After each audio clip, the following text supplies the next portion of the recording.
माननीय कुलपति जी कहते हैं, जब दुनिया बूढ़ी हो रही है तब भारत जवान हो रहा है, और जिस ओर जवानी चलती है उस ओर जमाना चलता है। आज से कुछ वर्ष पहले दुनिया कोरोना कोविड-19 नामक महामारी से ग्रसित थी। चारों तरफ आत्मनिर्भरता की मांग उठ रही थी। देशों में रोजगार करने वाले जो भारत या अन्य इधर के देशों से जाते थे, उनकी कमी के कारण, ट्रक ड्राइवरों के कारण यूरोप पूरा आत्मनिर्भरता की मांग कर रहा था। तब माननीय प्रधानमंत्री जी ने इसको समझते हुए कि आत्मनिर्भर भारत बनकर ही कोरोना से लड़ा जा सकता है और उसके बाद के भारत को वापस खड़ा किया जा सकता है, ऐसे में 2020 में माननीय प्रधानमंत्री जी ने आत्मनिर्भर अभियान की शुरुआत की और 20 लाख करोड़ रुपए का आर्थिक पैकेज प्रदान किया। महोदय, हम युवाओं की बात कर रहे हैं। युवा, ऐसे युवा जहाँ भारत की जनसंख्या के 60% युवा हैं, परंतु क्या भारत के युवा भारत को आत्मनिर्भर बना सकते हैं? यह विचार करना पड़ेगा। वर्तमान समय में भारत के युवाओं के हाथ में मोबाइल है, और सोचनीय बात यह है कि मोबाइल भी विदेश से, आपके मोबाइल में चलने वाले ऐप भी विदेशी, और उनका ऐपों का उपयोग करके हमारे भारत के युवा अपने संपत्ति को बर्बाद कर रहे हैं। ऐसे समय में आत्मनिर्भरता पर चर्चा और भी आवश्यक हो जाती है। हमारे महापुरुषों में माननीय गांधी जी ने भी आत्मनिर्भरता का विचार दिया था। उन्होंने ग्राम स्वराज्य की अवधारणा देकर के ग्रामों को आत्मनिर्भर बनाने की बात की। पर महोदय, वर्तमान समय में भारत को आत्मनिर्भर कैसे बनना होगा, इस पर मैं अपना मत प्रस्तुत करूंगा। महोदय, आत्मनिर्भरता, हर क्षेत्र में आत्मनिर्भरता की अति आवश्यकता है। महोदय, आज से ज्यादा 20 साल पुराने गांव में आप जब जाएंगे, गांव की कल्पना करेंगे, एक परिवार होता था, उसमें घर होता था। ईंधन के लिए वो लोग गाय के गोबर से निर्मित उपले का प्रयोग करते थे, लकड़ियों का प्रयोग करते थे, और खाने के लिए आज हम लोग जो वैदेशिक कंपनियों के चिप्स, कुरकुरे वगैरह खाते हैं। पहले आलू का जब सीजन हुआ करता था, माए बहनें एकत्रित होकर के उसको चिप्स बनाती थी। वो चिप्स जब मन होता था तेल में छान लिया जाता था, और वो आत्मनिर्भरता थी। और वो तेल कहाँ से आता था? आज हम लोग पाम ऑयल जो मिलावटी तेल है, उसकी कीमत बढ़ जाने पर बहुत चिंतित हो जाते हैं। पर हमारी जो पारंपरिक आत्मनिर्भरता थी वह कैसे थी?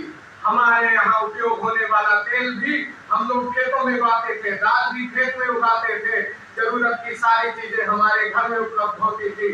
तब हमारा भारत आत्मनिर्भर था। आज महोदय जी, आपको खाने की छोटी सी जरूरत से लेकर के पहनने के कपड़े तक पर भी हमें दूसरों पर निर्भर होना पड़ता है।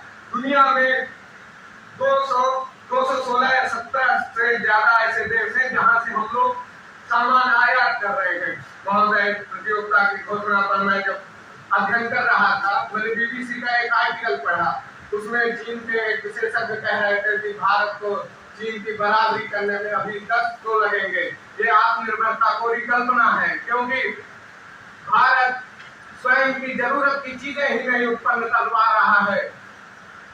महोदय, भारत के आत्मनिर्भरता पर विश्व मजाक बना रहा है। कारण क्योंकि हम ही अपनी आत्मनिर्भरता को समझ नहीं पा रहे हैं। हम लोग आत्मनिर्भरता को केवल एक शब्द समझ लिए हैं। हम लोग आत्मनिर्भरता को एक उत्सव समझ लिए कि माननीय प्रधानमंत्री जी ने कहा कि आपको आत्मनिर्भर भारत पर भाषण देना है या कोई उत्सव मनाना है, हम लोग मनाने लगे। पर वो आत्मनिर्भरता क्या है? महोदय जी, हमारे यहाँ दीनदयाल कौशल विकास केंद्र भी है। महोदय, आत्मनिर्भर भारत बनाने के लिए कौशल शिक्षा का योगदान सर्वोपरि है। अगर युवाओं को, छात्रों को कौशल विकास हेतु उचित शिक्षा दी जाए, युवाओं को खुद के सामानों को बनाने का उपकरण उपलब्ध कराकर उनको शिक्षा प्रदान की जाए, तो पहले जब हमारे युवा खुद की जरूरतों को पूरा करेंगे तब जाकर के वो देश पे योगदान देंगे। कहा महोदय कि मैं इस सभा में आदरणीय सभी से, आपसे एवं समस्त लोगों से चिंतन करने को कहता हूं कि क्या हम लोग अभी आत्मनिर्भर हैं? यदि नहीं है तो हम कैसे आत्मनिर्भर बन सकते हैं? उसके लिए हमें वापस प्राचीन भारत की ओर लौटना होगा और हमें वापस अपने गांवों में जहां हम रह रहे हैं, शहरों पर आत्मनिर्भरता को लेकर के चर्चा करनी होगी, डिबेट करनी होगी कि अच्छा क्या आप आत्मनिर्भरता को जानते हैं या हम आत्मनिर्भरता को जानते हैं? यदि हम और आप आत्मनिर्भर शब्द की व्याख्या ही नहीं कर पाएंगे तो हम आत्मनिर्भर ना स्वयं बन पाएंगे ना भारत को बना पाएंगे। महोदय जी, माननीय प्रधानमंत्री जी के प्रयासों से विगत कुछ वर्षों में आत्मनिर्भर भारत इतना चर्चा का विषय बना कि ऑक्सफोर्ड ने उसे 2020 में उत्पन्न शब्द घोषित कर दिया। परंतु महोदय, यह शब्द 2020 का नहीं है, यह शब्द भारत की संस्कृति में है, गांवों में है, शहरों में है, हर जगह आत्मनिर्भरता है।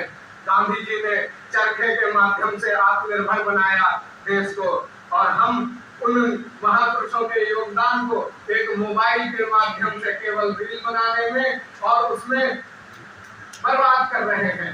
क्या चाइना को आप देखें, हमारा अभी पाकिस्तान से मुकाबला नहीं, हमारा मुकाबला चाइना से है। हम उनसे दुश्मनी की भी बात करते हैं कि हमें उनसे खतरा है और हम अपना सर्वाधिक धन उनको देते हैं और उनसे हम अपनी जरूरत की चीजें खरीदते हैं। महोदय, दिवाली आने वाली है, सर्वाधिक भारतीय शहरों में मकानों में जो झालरें आपको दिखेंगी वो चाइना की होंगी। आपको जो लाइटें या वाद्य यंत्र है, डीजे बजते हुए कुछ भी आपको दिखेगा वो अधिकांश चाइना से आया हुआ होगा। और हम अच्छा महोदय, समय की कमी है इसलिए मैं अपने बात को अंतिम करूंगा कि महोदय लास्ट थोड़ा समय जाएगा, उन सबका आप लोगों का समय ले लेता हूँ। महोदय, माननीय प्रधानमंत्री जी के प्रयासों से गांव-गांव में ऐसे प्रयास हो रहे हैं कि महिलाओं को आप स्वयं रोजगार सिखाएं। आज गाय के गोबर से दिए बन रहे हैं। हम आप सभी से अंतिम समय में यही निवेदन करना चाहता हूं कि अगर आप इस आत्मनिर्भर भारत के सपने को साकार बनाना चाहते हैं तो आप जो लोग आत्मनिर्भर भारत के प्रगति पे जो रोजगार के लिए बना रहे हैं, जैसे दिए हो गए या अन्य भारत में निर्मित वस्तुओं को आप लोग खरीदें और इस दीपावली भारत में निर्मित वस्तुओं को ही उपयोग करें। धन्यवाद। तेषां कृते यत् किमपि भवति अस्माभिः कर्तव्यम्। अस्माभिः यत् यथा भवति वयम् एवं वक्तुं शक्नुमः। तत्र एवं सम्यक् भवति एवं असम्यक् भवति तत्र इति सर्वमपि आचार्याः ये भवन्ति तत्र वदन्ति। तर्हि शिक्षा व्यवस्था शिक्षया अस्माकं भारतदेशः सर्वप्रथमं सम्यक् रूपेण आत्मनिर्भर भवितुम् अर्हति। एका कथा अस्ति, ताम् अहं श्रावयामि। शिक्षा व्यवस्थैव कथं वयं शिक्षा व्यवस्थया आत्मनिर्भर इति भवितुम् अर्हति, वयं कथं भवितुं शक्नुमः। एकदा किम् अभवत्, विदेशे जनाः भवन्ति, तत्र केचन जनाः एवम् उक्तवन्तः, अयि भोः भारते तत्र भारतस्य संस्कृतिः बहु सम्यक् वर्तते। तत्र जनाः ये भवन्ति ते देशस्य कृते समाजस्य कृते पूर्वं चिन्तयन्ति, स्वस्य कृते अनन्तरं। तर्हि तत्र भ्रमणार्थं वयं गच्छामः। तत्र ते आगतवन्तः, अत्र ते अटनं कुर्वन्तः आसन्। तदा ते दृष्टवन्तः कस्मिंश्चित् ग्रामे विवादः जायमानः आसीत्। तदा किं ते चिन्तितवन्तः, अयि भोः वयं तु श्रुतवन्तः तत्र बहु सम्यक् वक्तव्यस्य अवसरमिदं मया प्राप्तम्। आत्मनिर्भर भारत इत्युक्ते आत्मनि आधारितः। ये आत्मनि आधारितः भवन्ति ते आत्मनिर्भराः भवन्ति। यथा कस्मिंश्चित् परिवारे केवलं यः परिवारस्य प्रधानः भवति स एव अर्थोपार्जनं करोति, पूर्वे करोति स्म। परन्तु परिवारस्य ये अन्य जनाः सन्ति ते तस्य उपरि एव आधारिताः सन्ति स्म। इति अस्माभिः वक्तुं शक्यते।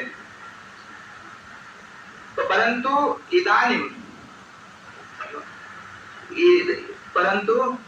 इदानीं किमस्ति, परिवारस्य यः प्रधानः पिता सः अर्थोपार्जनं करोति, तस्य बालकः भिन्नरूपेण SIP, ट्रेड, मार्केटिंग, शेयर इत्यनेन अर्थोपार्जनं करोति। तस्य बालिका अपि अन्य माध्यम। आज पुनः आजादी के इतने वर्ष पश्चात भी स्थिति ऐसी थी कि भारत स्वतंत्र हो चुका था, पर भारत का जो आर्थिक तंत्र था वो अभी भी विदेशी कंपनियों के अधीन था। अतः इन सबसे मुक्ति अथवा छुटकारा पाने के लिए भारत सरकार ने, जब लॉकडाउन की स्थिति थी 2019 में कोविड महामारी के दौरान, तो लॉकडाउन में जब पूरा विश्व मंदी की कगार पर था, पूरे विश्व में मंदी फैली हुई थी, खाद्यान्न आदि अनेक चीजों की कमी हो चुकी थी, बाजार बंद था, उस मंदी का असर पूरे विश्व पे हुआ। साथ ही साथ जब रूस और इजराइल का युद्ध हुआ, वह समस्या सिर्फ 2 देशों की थी, पर उसका असर पूरे विश्व पर पड़ा।